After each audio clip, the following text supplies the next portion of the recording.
نحمدہ ونصلی علی رسولہ الکریم اما بعد فاعوذ باللہ من الشیطان الرجیم بسم اللہ الرحمن الرحیم رب اشرح لی صدری ویسر لی امری واحلل عقدۃ من لسانی یفقہوا قولی رب زدنی علما اللہم فقہنا فی الدین 8واں پارہ ولو اننا، اور اگر نازل کریں ہم ان کی طرف فرشتے اور باتیں کریں ان سے مردے اور اکٹھا کریں ہم ان کے لیے ہر چیز، تو بھی یہ لوگ نہیں ایمان لانے والے مگر یہ کہ اللہ چاہے، لیکن ان میں سے اکثر جاہل ہیں۔ اس میں اللہ تعالیٰ کیا فرمانے کہ اگر ہم ان کے مطالبے کے مطابق ایک فرشتہ تو کیا فرشتوں کی فوجیں اتار دیں جنہیں وہ آسمان سے اترتے ہوئے دیکھیں، یا اللہ ان کے اندر ہر طرح کا جو معجزہ مردے ان سے ان کے لیے اٹھا دے، جو معجزہ وہ مانگے انہیں دکھا دے، تو لیکن پھر بھی اگر ان کے اندر حق جاننے کی خواہش نہیں ہے تو وہ ایمان نہیں لائیں گے۔ اب یہاں جاہلوں سے مراد جذباتی لوگ مراد ہے، جو عقل سے کام نہیں لیتے بلکہ جذبات کے اعلی کار بن جاتے ہیں۔ اگلی آیت میں آتا ہے، اور اسی طرح بنا دیا ہم نے ہر نبی کے لیے دشمن شیطان، صرف انسانوں اور جنوں کو، جو جی میں ڈالتے ہیں ایک دوسرے کے چکنی چپڑی باتیں فریب کے لیے، اور اگر چاہتا تیرا رب نہ کرتے وہ یہ کام، سو تو چھوڑ دے ان کو کہ وہ جھوٹ گھڑتے ہیں۔ اب اس آیت میں سوال یہ پیدا ہوتا ہے کہ اللہ تعالیٰ کہہ رہے ہیں کہ ہم نے ہر نبی کے لیے دشمن بنا دیے انسانوں اور جنوں میں سے، تو سوال تو ذہن میں ظاہر پیدا ہوتا ہے کہ انبیاء کو تو اللہ کی طرف سے مدد کی ضرورت تھی، پھر اللہ تعالیٰ نے شیطان کیوں ان کے خلاف کھڑا کر دیے؟ تو اللہ تعالیٰ کا یہ قانون ہے کہ حق اور باطل کی کشاکش ہونی ضروری ہے، ورنہ کھرے اور کھوٹے کی پہچان کیسے ہوگی کہ کون حق پرست ہے اور کون جھوٹا ہے، کون اللہ سے سچی محبت کرتا ہے اور کون نہیں کرتا؟ تو دنیا بنی ہی آزمائش کے لیے، اگر شر کا وجود نہیں ہوگا تو خیر کے طلبگاروں کی آزمائش کیسے ہو؟ تو اور پھر اللہ تعالیٰ استقامت دیکھتا ہے، ثابت قدم رہنے والوں کو نوازتا ہے، تو جو اس کی بارگاہ میں جتنا قریب ہوتا ہے اتنا ہی وہ آزمایا جاتا ہے، پھر وہ جتنی استقامت دکھاتا ہے، جتنی ثابت قدمی دکھاتا ہے، جتنا ایثار کرتا ہے، اللہ تعالیٰ کی نظر میں اس کا مرتبہ اتنا ہی بلند ہوتا جاتا ہے۔ اسی لیے اللہ تعالیٰ کی طرف سے یہ اسی کا بنایا ہوا نظام ہے جو خیر کا ہے اور شر کا ہے، ورنہ ظاہر ہے کہ ابو جہل کی کیا مجال تھی کہ وہ حضرت سمیہ کو شہید کرتا؟ اللہ تعالیٰ اس کے ہاتھ کو شل کر سکتا تھا؟ اللہ تعالیٰ کے لیے تو کچھ مشکل نہیں، لیکن اللہ تعالیٰ اپنے نیک بندوں کو بھی آزمائشوں میں ڈالتا ہے تاکہ ان کے درجے بلند سے بلند ہوتے چلے جائیں، جیسا کہ سورہ یاسین میں ہم پڑھتے ہیں۔ سورہ یاسین کی آیت نمبر 26 اور 27 میں اس نے کہا، کاش کہ میری قوم کو معلوم ہو جائے کہ کس طرح میرے رب نے مجھے بخش دیا ہے اور مجھے معززین میں سے بنایا ہے۔ یعنی دنیا میں تو میری شہادت کے آج صفے ماتم بچھی ہوگی، گھر والے نڈھال ہوں گے، لیکن کاش کہ وہ جانتے کہ میرے رب نے مجھے کس طرح نوازا ہے۔ کہ تو آیت نمبر 112 میں آتا ہے، اور اگر چاہتا تیرا رب نہ کرتے وہ یہ کام، سو تو چھوڑ دے ان کو، وہ جھوٹ گھڑتے ہیں تاکہ مائل ہوں ان باتوں کی طرف دل ان کے جو ایمان نہیں رکھتے آخرت پر، اور پسند کر لیں اس کو، اور تاکہ کرتے رہیں جو برے کام وہ کر رہے ہیں۔ کیا غیر اللہ کو میں چاہوں منصف، حالانکہ وہی ہے جس نے نازل کی تمہارے لیے واضح کتاب اور وہ لوگ جن کو دی ہم نے کتاب جانتے ہیں کہ یہ نازل ہوئی ہے تیرے رب کی طرف سے برحق، سو نہ تو ہونا شک کرنے والوں میں سے، اور پوری ہو گئی بات تیرے رب کی سچائی اور انصاف سے، نہیں کوئی بدلنے والا اس کی بات کو، لا مبدل لکلماتی، اور وہی ہے سننے والا ہر بات جاننے والا۔ اور اگر تو کہا مانے گا اکثر لوگوں کا جو زمین میں ہے، تو وہ گمراہ کر دیں گے تجھے اللہ کے راستے سے، نہیں پیروی کرتے وہ مگر گمان کی، اور نہیں ہے وہ مگر اٹکل چلانے والے۔ اب یہاں پہ یہ بات بھی سمجھائی جا رہی ہے کہ اگر اکثر لوگ کوئی غلط کام کر رہے ہیں تو اس کو صحیح نہیں سمجھ لینا چاہیے کہ یہ اکثر لوگ یہ کام کر رہے ہیں، تو اگر یہ اللہ اور اس کے رسول کے حکم کے خلاف ہے تو پھر یہ غلط ہے، اکثریت کے کرنے کی وجہ سے اس پر اس کو صحیح نہیں سمجھ لینا چاہیے۔ بے شک تیرا رب خوب جانتا ہے اس کو جو بھٹکتا ہے اس کی راہ سے، اور وہی خوب جانتا ہے ہدایت یافتہ لوگوں کو۔ سو کھاؤ تم وہ ذبیحہ کے نام لیا گیا ہے اللہ کا جس پر، اگر تم اس کی نشانیوں پر ایمان رکھتے ہو۔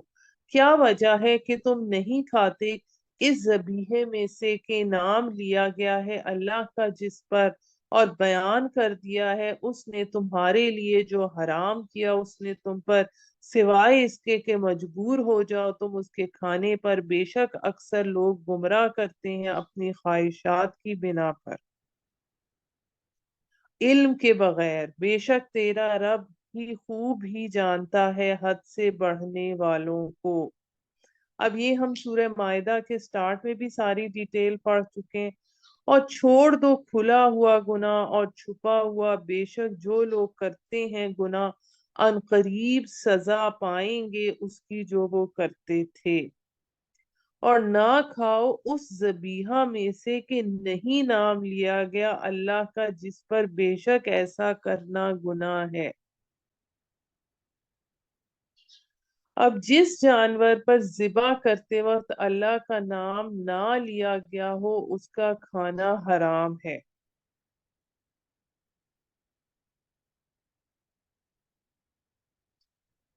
اس کا کھانا حرام ہے۔ اور نہ کھاؤ ذبیحہ میں سے کہ نہیں نام لیا گیا اللہ کا جس پر، اور بے شک ایسا گناہ ہے۔ البتہ شیاطین جی میں ڈالتے ہیں اپنے دوستوں کے تاکہ جھگڑیں تم سے، اور اگر کہا مانا تم نے ان کا تو یقیناً تم بھی مشرک ہو جاؤ گے۔ یعنی اس میں شیاطین جو ڈالتے ہیں اس سے کیا مراد ہے؟ مشرکین مکہ نے طرح طرح کی باتیں اور ہیلے بہانے بنائے ہوئے تھے، جیسے آج کل بھی یہ ہیلے بہانے بنتے ہیں۔ وہ کیا کہتے تھے کہ دیکھو جو یہ کیسے ممکن ہے، جو جانور اللہ نے مارا ہے وہ حرام ہو گیا، اور جو جانور تم نے خود مارا ہے جس کو اسے حرام، یعنی جو اللہ نے جسے مارا ہے یعنی وہ خود مار گیا ہے تو اسے حرام تم قرار دیتے ہو، جس کو تم خود مارتے ہو یعنی ذبح کرتے ہو تو اس کو تم حلال قرار دیتے ہو۔ جس طرح آج کل یہ کہا جاتا ہے کہ تجارت بھی تو سود ہی کی مانند ہے، اور ہمیشہ سے یہ ہوتا رہا کہا، ایسا سورہ بقرہ میں آتا ہے انما البیع مثل الربا، اور آج کل بھی اسی طرح یہ بات کہی جاتی ہے کہ جیسے تجارت میں نفع ہوتا ہے ایسی سودی لین دین میں بھی نفع ہوتا ہے، تو پھر اس میں حرج کیا ہے؟ تو پھر آگے تو ان کی باتوں میں، شیطان کی باتوں میں نہیں آنا، اللہ کے حکم کو ماننا ہے، یہ بات یہاں بتائی جا رہی ہے۔ پھر آگے آیت نمبر 122 میں آتا ہے، بھلا وہ شخص جو تھا مردہ،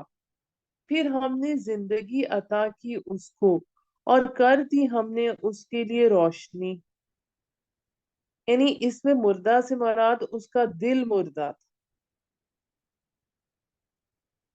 وہ چلتا پھرتا ہے، پھر اللہ نے اس کے لیے روشنی کر دی، جیسے حضرت عمر اتنی دیر سے ایمان لائے، وہ چلتا پھرتا ہے، اس کی مدد سے لوگوں میں وہ اس کی مانند ہے جو پڑا ہے اندھیروں میں۔ کیا وہ مطلب وہ اس کے برابر ہو سکتا ہے؟ نہیں نکلنے والا اس سے، اسی طرح خوشنما بنا دیے ہیں کافروں کے لیے وہ کام جو وہ کرتے ہیں۔ اب جس کو اللہ تعالیٰ نے دین کے بارے میں دیر سے لے کے آیا، جیسے حضرت حمزہ رضی اللہ تعالیٰ عنہ اور حضرت عمر کی ہم بات کرتے ہیں، تو پھر اللہ تعالیٰ نے جب چاہا ان کو ہدایت کی روشنی دے دی، تو زندگی کے جس بھی موقع پر، جس بھی موڑ پر اللہ تعالیٰ ہدایت کی روشنی دے دے تو دیر نہیں ہوتی۔ اسی طرح پیدا کیے ہم نے ہر بستی میں بڑے مجرم اس کے، تاکہ مکر و فریب کریں وہاں، اور نہیں مکر و فریب کرتے وہ مگر اپنے ساتھ، اور نہیں سمجھ انہیں۔ اور جب آتی ہے ان کے پاس کوئی نشانی، یعنی کوئی آیت، کوئی، کہتے ہیں ہرگز نہ مانیں گے ہم یہاں تک کہ دیے جائیں ہم مانند اس کے جو دیا گیا اللہ کے سابقہ رسولوں کو۔ اللہ ہی بہتر جانتا ہے کہاں بھیجے اپنے پیغام۔ ان قریب پہنچے گی ان لوگوں کو جنہوں نے گناہ کیے، ذلت اور رسوائی اللہ کے ہاں سے، اور عذاب سخت، اس بنا پر کہ وہ مکر و فریب کرتے تھے۔ اب اللہ تعالیٰ بہتر جانتا ہے کس وقت کون سا، اللہ تعالیٰ نے جب بنی اسرائیل پر معجزے دکھانے تھے، اللہ تعالیٰ نے بہتر سمجھا اس وقت معجزے دکھائے، اور نبی صلی اللہ علیہ وآلہ وسلم کے ٹائم پہ اللہ تعالیٰ نے ہی معجزے دکھانا اللہ تعالیٰ نے مناسب سمجھا، تو اللہ تعالیٰ بہتر جانتا ہے۔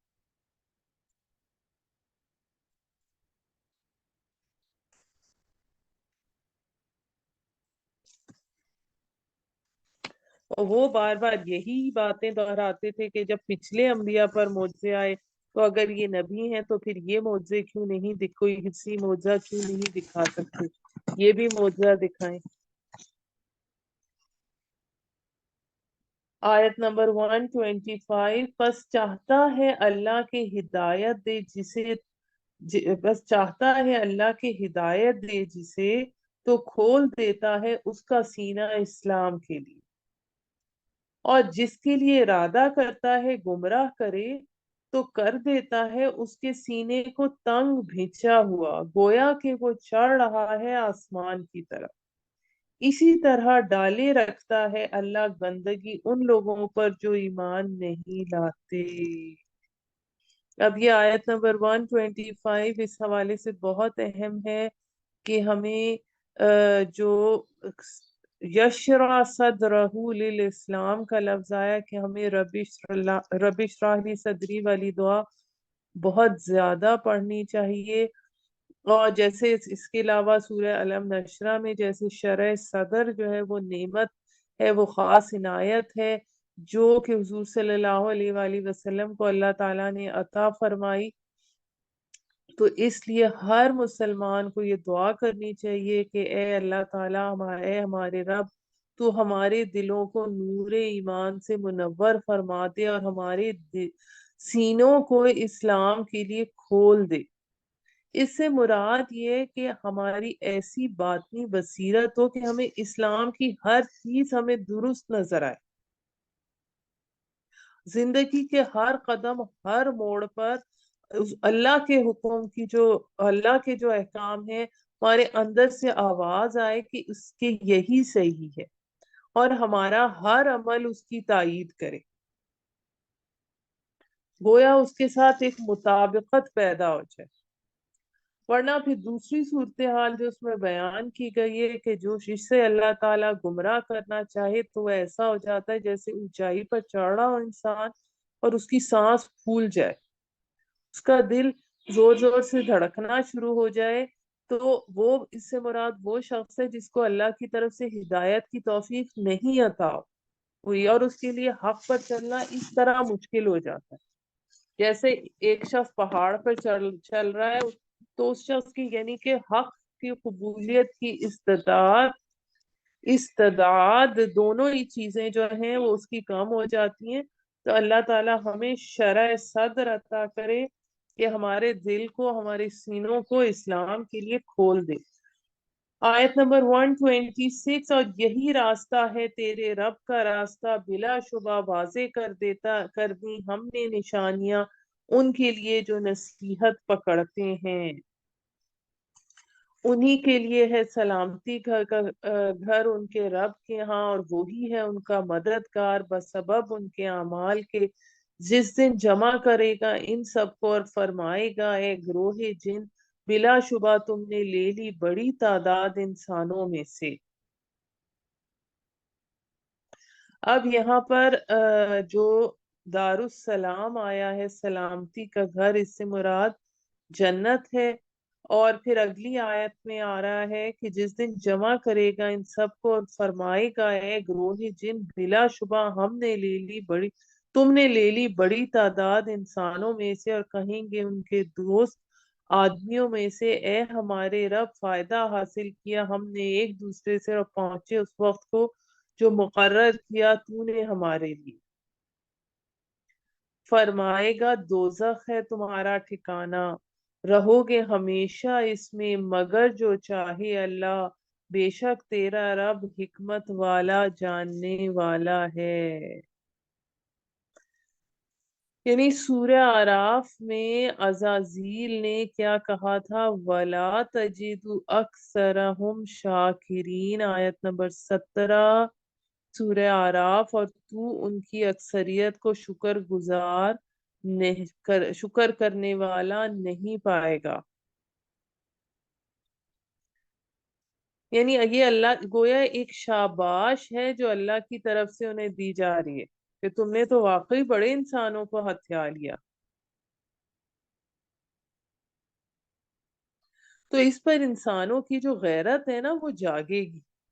وہ کہیں گے جنات نے ہمیں ہتھیار لیا ہے, ہمیں گھیر لیا ہے, اور وہ بولیں گے پھر کہ ہم تو ایک دوسرے سے کام نکلواتے رہے, اپنے مفادات حاصل کرتے رہے. کیسے کرتے رہے؟ جنات کو ہم نے اپنا موکل بنایا, ان کے ذریعے سے اپنی کہانت کی دکانیں چمکائیں, اور تو پھر اللہ تعالیٰ آخر میں کیا فرمائے گا, تم سب کا ٹھکانہ جہنم ہے, کیونکہ تمہارا رب سب کچھ جاننے والا ہے, حکمت والا ہے. اور اسی طرح ہم ساتھی بنا دیتے ہیں ظالموں کو ایک دوسرے کا بسبب ان کے اعمال کے. اے گروہ جن و انس, کیا نہیں آئے تمہارے پاس رسول تم میں سے جو سناتے تھے تم کو میرے احکام اور ڈراتے تھے تم کو اس روز کی ملاقات سے؟ کہیں گے وہ گواہی دیتے ہیں ہم اپنے خلاف, اور دھوکے میں رکھا ان کو دنیاوی زندگی نے, اور انہوں نے گواہی دی خود اپنے خلاف کہ بے شک وہ تھے کفر کرنے والے.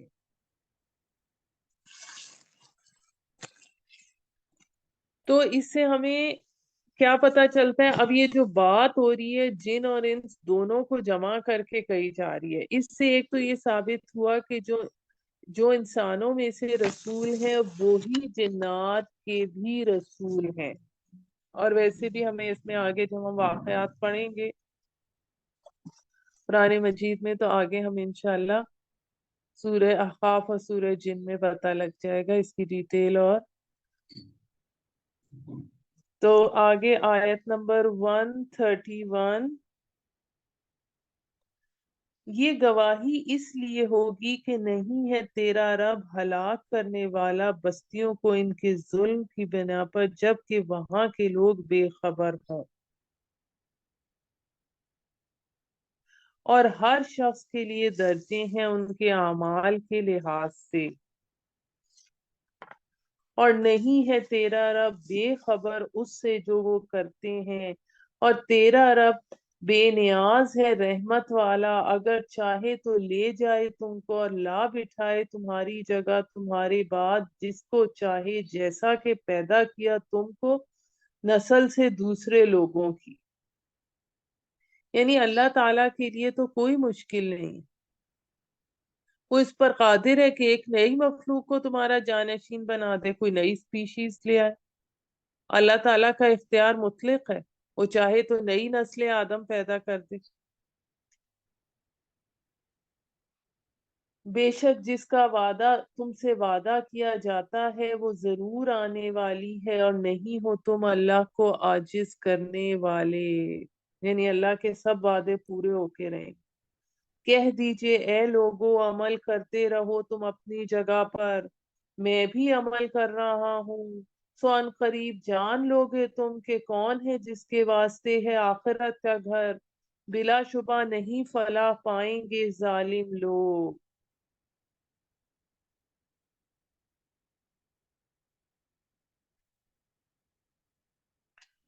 اور بنا رکھا ہے انہوں نے اللہ کے لیے اسی کی پیدا کردہ کھیتی اور مویشیوں میں سے ایک حصہ، پھر کہتے ہیں یہ اللہ کے لیے ان کے خیال میں اور یہ ہمارے شریکوں کے لیے، پس جو حصہ ہے ان کے ٹھہرائے ہوئے شریکوں کا وہ نہیں پہنچتا اللہ کو، اور جو اللہ کا حصہ ہے وہ پہنچ جاتا ہے ان کے شریکوں کو، برا ہے جو وہ فیصلہ کرتے ہیں۔ اب اس میں آیت نمبر 136 میں ان کے شرک کا بتایا جا رہا ہے کہ ایک بڑے خدا کو تو وہ بھی مانتے تھے، لیکن اس کو مان کر اس کے ساتھ چھوٹے خداؤں کو بھی انہوں نے الوہیت میں شریک کر رکھا تھا، اور دراصل شرک یہی ہے کہ یہ نہیں ہوتا کہ وہ بڑے خدا کو نہیں مانتے، بڑے خدا کو مانتے ہیں لیکن ساتھ اس کے ایک چھوٹے ہر عام کے لیے اپنے چھوٹے، جیسے ہندو نے دیوی دیوتا رکھے ہوتے ہیں، تو اہل عرب بھی اسی طرح کرتے تھے۔ اور پھر کیا ہوتا تھا کہ وہ اپنے بتوں کا اپنی جیسے کوئی حصہ نے کوئی اپنی جو فصل آئی اس میں سے نکالا یا کسی آلے سے حصے نکالے، تو اللہ کے لیے بھی حصہ نکالا، اپنے بتوں کے لیے بھی حصہ نکالے۔ اب یہ ہوا کہ کسی وجہ سے کم ہو گیا تو بتوں کا حصہ کم نہیں ہونے دیتی، مویشیوں میں سے یا کھیتی میں سے، تو بتوں کا حصہ کم نہیں ہونے دیتے تھے، بتوں کے حصے میں سے زیادہ ڈال دیتے، اللہ کے حصے میں سے کم کرتے تھے۔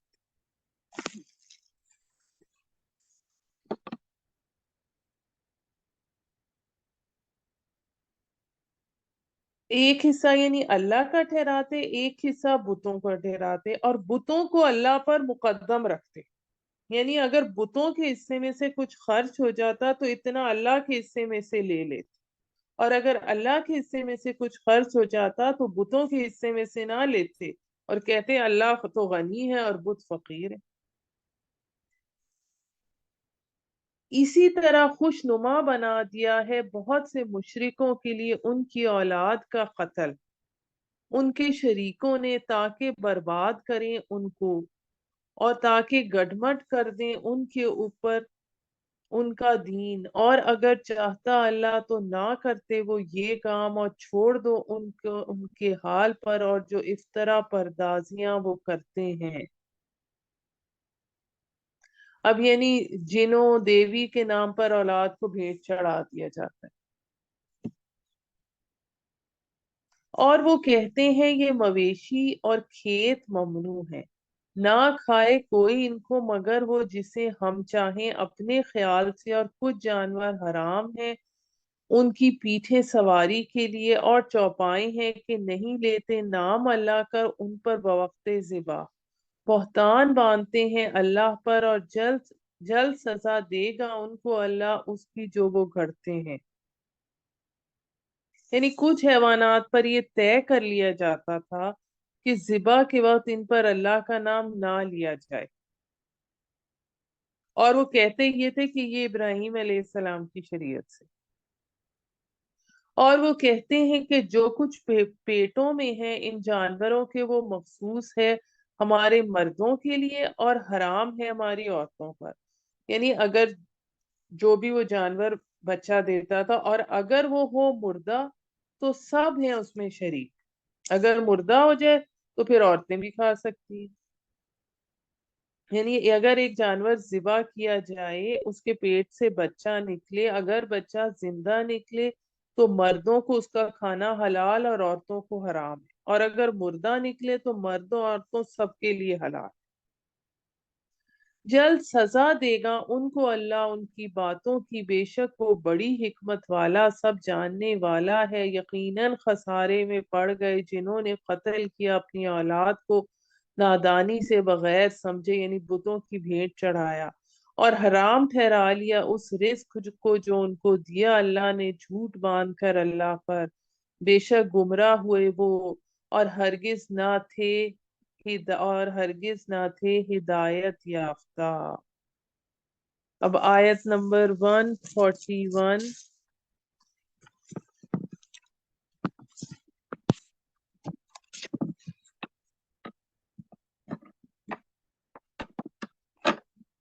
اور وہی ہے جس نے پیدا کیے باغات، ٹٹیوں پر چڑھائے اور نہ چڑھائے ہوئے بھی، اور کھجور کے درخت اور کھیتی کے مختلف ہیں ان کے پھل، اور زیتون اور انار ایک دوسرے سے ملتے جلتے اور غیر مشابہ. کھاؤ ان کے پھل جب وہ پھل لائیں، اور ادا کرو حق اللہ کا، یعنی زکوٰۃ دو اس میں سے اس دن جب اسے کاٹو، اور فضول خرچی نہ کرو، بے شک اللہ نہیں پسند کرتا بیجا خرچ کرنے والوں کو. یعنی اب اس میں ایسے بھی معروشات سے مراد ایسے بھی بیل نما پودے ہیں جن کا تنا نہیں ہوتا جس پہ خود کھڑے ہو سکیں، ان کو سہارا دے کر کھڑا کرنا پڑتا ہے، جیسے انگور کی بیل. اور غیر معروشات میں وہ عام درخت شامل ہیں جو خود اپنے مضبوط تنے پر کھڑے ہوتے ہیں، جیسے انار یا آم کا درخت ہوتا ہے. تو یہ اللہ تعالیٰ کی صنائی کی مثالیں ہیں کہ اس نے مختلف نوع کے درخت، کھیتیاں، پھل پیدا کیے جو آپس میں ملتے جلتے بھی ہیں، جیسے سٹرس فیملی میں کینو، فروٹر، مالٹا ملتے جلتے ہیں، حالانکہ بنیادی طور پہ خاندان ایک ہی ہے، اور شکل اور ذائقہ بھی ایک دوسرے سے مشابہ ہوتا ہے. اور مویشیوں میں بوجھ اٹھانے والے اور پست قد، یعنی بعض اونچے جانور ہوتے ہیں جیسے کہ اونٹ ہے، گھوڑا ہے، اور بعض پست قد ہوتے ہیں جیسے بکری ہے. کھاؤ اس میں سے جو دیا تم کو اللہ نے، اور نہ اتباع کرو شیطان کے قدموں کی، بے شک وہ تمہارا کھلا دشمن ہے. پیدا کیے 8 جوڑے، بھیڑ میں سے 2 اور بکری میں سے 2. یعنی بھیڑ میں سے 2 کیا مراد ہے؟ نر اور مادہ، اور بکری میں سے بھی نر اور مادہ. پوچھو کیا دونوں نر حرام کیے ہیں یا دونوں مادائیں، یا وہ جس پر مشتمل ہے بچہ دانیہ دونوں ماداؤں کی. خبر دو مجھے اس کے متعلق علم کی اگر ہو تم سچے.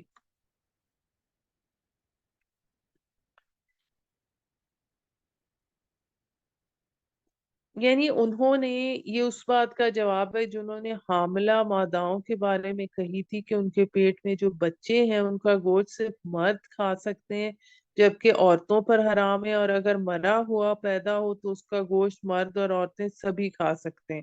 جو ابھی آیت نمبر 139 میں آ چکا ہے.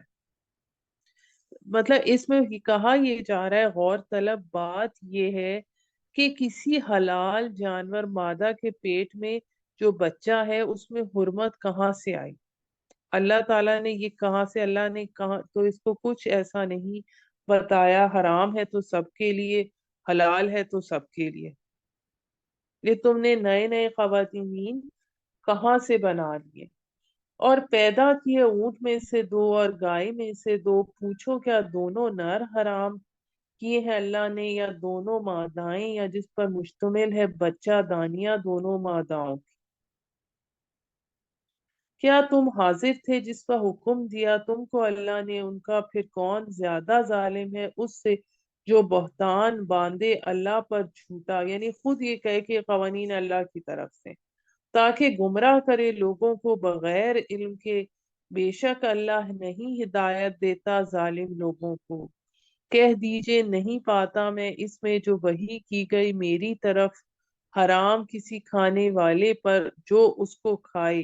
مگر یہ کہ وہ ہو مردار، جو ہم سورہ مائدہ میں پڑھ چکے ہیں، یا بہتا ہوا خون یا سور کا گوشت، بلا شبہ وہ ناپاک ہے یا ناجائز ذبیحہ کے غیر اللہ کا نام لیا گیا ہو اس پر۔ پھر جو کوئی مجبور ہو جائے، نہ نافرمانی کرنے والا اور نہ حد سے تجاوز کرنے والا، تو یقیناً تیرا رب بڑا معاف کرنے والا اور نہایت رحم کرنے والا ہے۔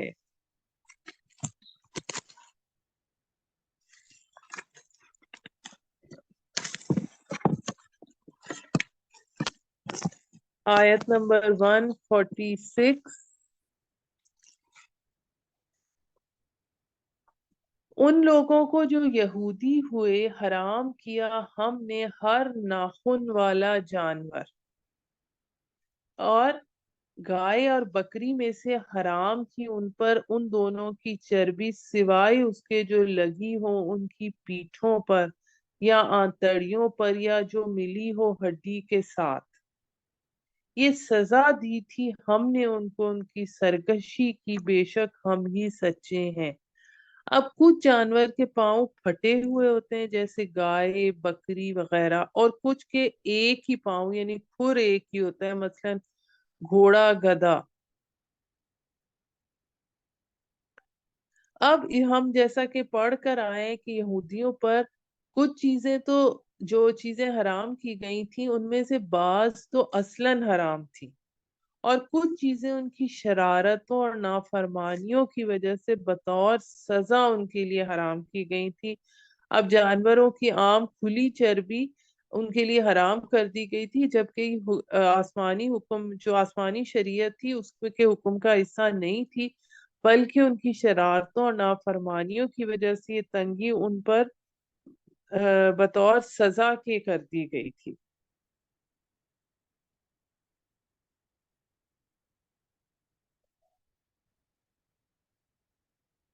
آیت نمبر 147۔ پھر اگر وہ جھٹلائیں تجھ کو تو کہہ دیجئے کہ تمہارا رب رحمت واسع والا ہے، اور نہ ٹلے گا اس کا عذاب مجرم لوگوں سے۔ ان قریب کہیں گے وہ جنہوں نے شرک کیا، اگر چاہتا اللہ نہ شرک کرتے ہم اور نہ ہمارے باپ دادا، اور نہ حرام کرتے ہم کوئی چیز۔ اس طرح جھٹلایا ان لوگوں نے جو ان سے پہلے تھے، یہاں تک کہ چکھا انہوں نے ہمارا عذاب۔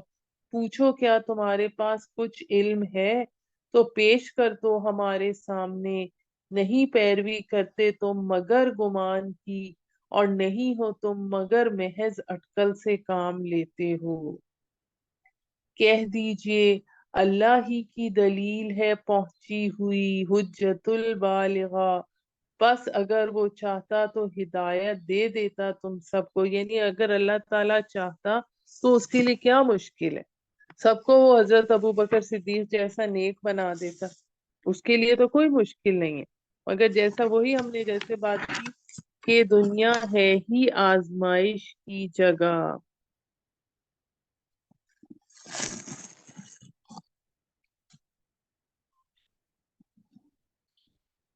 آیت نمبر 150۔ کہہ دیجئے کہ لاؤ اپنے گواہ جو گواہی دیں کہ اللہ ہی نے حرام کیا ہے ان چیزوں کو، پس اگر وہ گواہی دیں تو نہ دینا گواہی ان کے ساتھ، اور نہ اتباع کرنا ان کی خواہشات کی، جنہوں نے جھٹلایا ہماری نشانیوں کو، اور جو نہیں ایمان رکھتے آخرت پر، اور وہ اپنے رب کے ساتھ ہمسر ٹھہراتے ہیں۔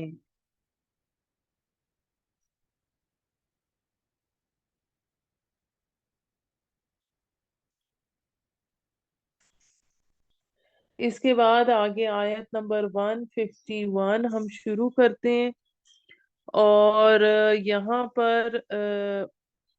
آیت نمبر 151 میں آتا ہے،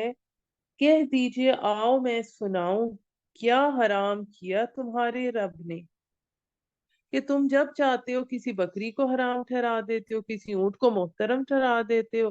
اور اپنی جو مرضی تمہاری خود اپنے بنائے ہوئے قوانین ہوتے ہیں انہیں اللہ کی طرف منسوب کر دیتے ہو۔ تو میں تمہیں واضح طور پہ بتاؤں کہ اصل میں اللہ تعالیٰ نے کن چیزوں کو محترم ٹھہرایا اور اس کی کیا حدود اور قیود مقرر کیے ہیں۔ یہ ہمارے پاس جو مضمون ہے یہ سورہ بنی اسرائیل میں زیادہ تفصیل سے آیا ہے، وہاں ان احکامات کی تفصیل پورے 2 رکوع یعنی تیسرے اور چوتھے رکوع میں آئی ہے، اور انہی احکامات کا خلاصہ یہاں ان آیات میں بیان ہوا ہے کہ شریعت کے بنیادی احکام دراصل حکمت الہی کی جو ہے وہ اس میں مختلف جگہوں پر وارد ہوئے ہیں۔ سورہ بقرہ میں بھی 10ویں رکوع میں جہاں بنی اسرائیل سے میثاق لینے کا آیا تھا، وہاں بھی چند دین کے بنیادی نکات بیان ہوئے تھے۔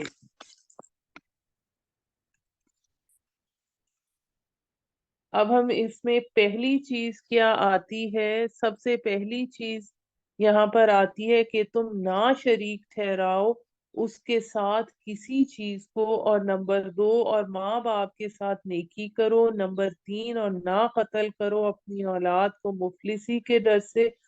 ہم ہی روزی دیتے ہیں تم کو اور ان کو بھی، نمبر 4 اور نہ قریب جاؤ بے حیائی کے کاموں کے جو ظاہر ہوں اور جو پوشیدہ ہوں، نمبر 5 نہ قتل کرو کسی جان کو جس کے قتل کو حرام ٹھہرایا اللہ نے مگر حق کے ساتھ، حق کے ساتھ جیسے کسی زانی کو رجم کیا جاتا ہے، یا پھر جو قتل مرتد ہوتا ہے، اس حوالے سے بات کی، اور یہ باتیں کہ اللہ نے حکم دیا ہے تم کو جن کا تاکہ تم سمجھو۔ پھر اس کے بعد جو چھٹا حکم ہے آیت نمبر 152 میں آتا ہے، اور نہ قریب جاؤ یتیم کے مال کے مگر اس طرح کہ اچھا ہو یہاں تک کہ وہ پہنچ جائے جوانی کو، اور نمبر 7 پورا کرو معاف اور تول انصاف کے ساتھ، نہیں تکلیف دیتے ہم کسی جان کو مگر اس کی طاقت کے مطابق، یہاں پر پھر لا نکلف نفسا الا وسعها آیا ہے، اور جب اس کے بعد 8ویں چیز، اور جب کچھ کہو تو انصاف کرو اگرچہ وہ ہو قرابت دار، یعنی کہ یہ اس کے میں کسی طرح کی جانبداری نہ کرو، اور اللہ کے ساتھ عہد کو پورا کرو۔ یہ اب اللہ کے ساتھ عہد کون سا ہے جو ہم سورہ فاتحہ میں روز کرتے ہیں، یا کا نعبد و یا کا نستعین، اور اس سے مراد عہد الست بھی ہو سکتا ہے جو تمام روحوں نے اللہ تعالیٰ کے ساتھ کیا تھا۔ یہ وہ باتیں ہیں کہ اس نے حکم دیا تم کو جن کا تاکہ تم نصیحت پکڑو،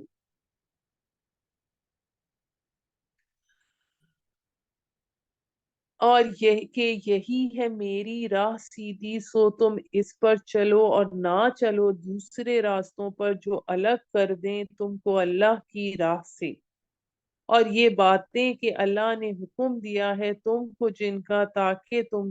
تم تقوی اختیار کرو۔ پھر عطا کی ہم نے موسیٰ کو کتاب،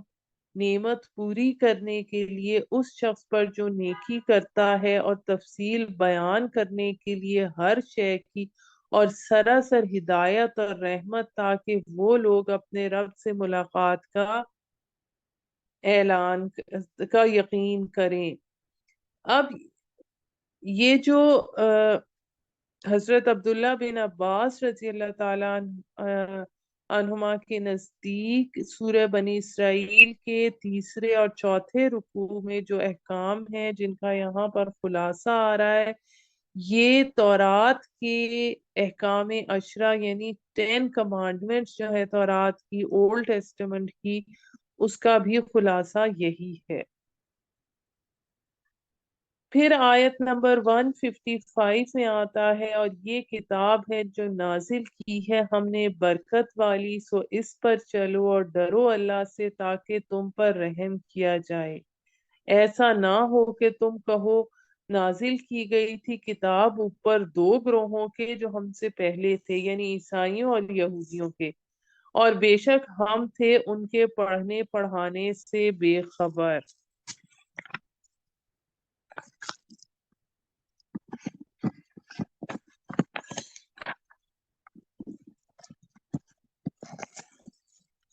کہ تم یہ نہ کہو کہ ہمیں تو کوئی کتاب نہیں کی گئی تھی، ہم سے مواخذہ کس چیز کا ہے؟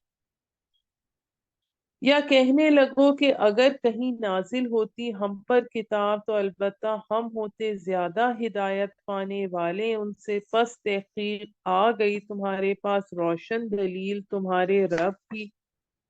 طرف سے اور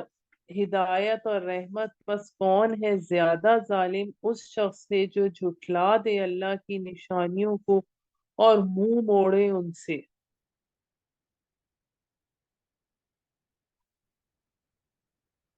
ان قریب ہم سزا دیں گے ان لوگوں کو جو منہ موڑتے ہیں ہماری نشانیوں سے، برا عذاب بوجہ اس کے کہ ان کے منہ موڑنے کے۔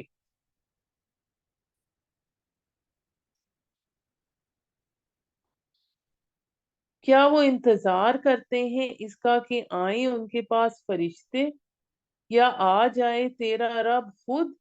یا آ جائے کوئی نشانی تیرے رب کی؟ جس دن آئے گی کوئی نشانی تیرے رب کی تو نہ نفع دے گا کسی کو اس کا ایمان لانا جو نہ لایا ہو ایمان پہلے سے، یا نہ کمائی ہو اپنے ایمان میں کوئی نیکی۔ کہہ دیجئے تم انتظار کرو ہم بھی انتظار کرتے ہیں، یعنی اللہ کی طرف سے جو ہدایت تھی، اس کی جو حد تھی وہ پوری ہو چکی، انبیاء آ گئے، شریعتیں اتری، کتابیں آئیں، اللہ کی آخری کتاب بھی آ چکی، تب بھی نہیں مانتے، تو شاید اب منتظر ہیں کہ اللہ آپ آئے یا فرشتے یا قیامت یا کوئی بڑی علامت ظاہر ہو جائے۔ تو قیامت کی نشانوں میں ایک نشان وہ بھی ہے جس کے ظاہر ہونے کے بعد نہ ایمان لانا معتبر ہوگا نہ توبہ۔ اور پھر جس کی موت جب آ گئی، جب اس کو موت کا فرشتہ دیکھ لیا، موت کا غرغرہ آ گیا، تو اس کے بعد توبہ قبول نہیں ہوتی، وہی موت ہی اس کا قیامت ہو جاتی ہے۔ بے شک وہ لوگ جنہوں نے تفرقہ ڈالا اپنے دین میں اور ہو گئے گروہوں میں سے، نہیں ہے تجھے ان سے کوئی سروکار، ان کا معاملہ سپرد ہے اللہ کے، پھر وہی ان کو بتائے گا جو کچھ وہ کیا کرتے تھے۔ اب دیکھیں، یہ دیکھیے کہ دین میں تفرقہ ڈالنا کتنا بڑا گناہ ہے۔ کئی کئی فرقے بن جانا اللہ تعالیٰ کو سخت ناپسند ہے۔ لوگ قرآن پر غور نہیں کرتے، اس کے احکام پر کاربند نہیں ہوتے کہ اللہ کے، اگر یہ سمجھا جائے، اللہ تعالیٰ کے مقصد کو سمجھ لیا جائے تو فرقوں کا نام و نشان ہی نہ رہے۔ آیت نمبر 160، جو کوئی لائے گا نیکی تو اس کے لیے ہے 10 گنا اس کے مثل، اور جو کوئی لائے گا ایک بدی تو نہیں دیا جائے گا بدلہ مگر اس کے برابر، اور ان پر ظلم نہیں کیا جائے گا، یعنی برائی کا بدلہ تو برائی کے برابر ملے گا، لیکن نیکی کا بدلہ 10 گنا یا 700 گنا، وہ جتنا بھی دینا چاہے۔ کہہ دیجئے بے شک مجھے ہدایت کی میرے رب نے سیدھی راہ کی، یہ مضبوط دین ہے ملت ابراہیم کا جو ایک ہی طرف کا تھا اور نہ تھا مشرکوں میں سے۔ کہہ دیجئے ان صلاتی و نسکی و محیای و مماتی للہ رب العالمین، بے شک میری نماز، میری قربانی اور میرا جینا اور میرا مرنا اللہ ہی کے لیے ہے جو رب ہے سارے جہانوں کا، اور نہیں کوئی شریک اس کا،